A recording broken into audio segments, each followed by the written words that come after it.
It's been 18 months of restoring the 100-year-old stone house, and while we've managed to tick off a heap of jobs, we've definitely been putting off the windows because they are in such a dire state.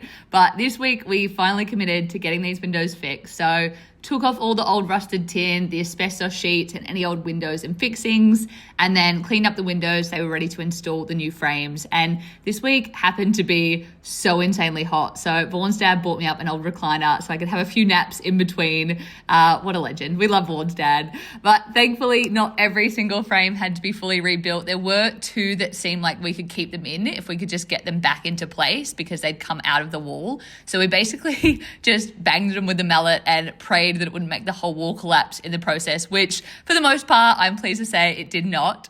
And then Vaughn put some really long screws in just to hold them in place with the rest of the frame as well.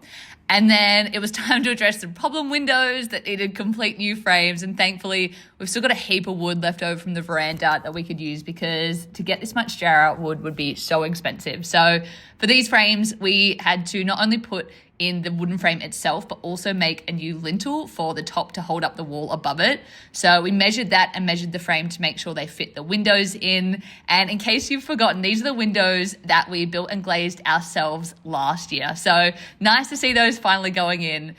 We ended up screwing together the bottom piece for this window to put it into place with the idea that we'd put the lintel on top once it was in place. But for this window, we also had to fix up the base where the frame was going to sit because all of that had fallen apart. So once that was done and nice and flat, we put the bottom section of the frame in, screwed it into the clay with the idea that we will put some concrete in there as well, and then put the top of the frame and the lintel in place on top of that.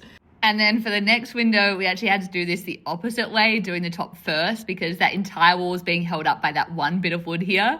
So we had to make sure that we used props and obviously didn't want the wall to crumble. So there was actually some wood in this frame as well that we were going to keep. We decided to take it out just because it just did not feel stable at all. So kept the top lintel in there and then measured up all the pieces and put the top of the frame in first and screwed that into the lintel that was already there. And then unfortunately, when we added in the bottom of the frame, it did not go to plan because of someone's measurement skills. I won't say who.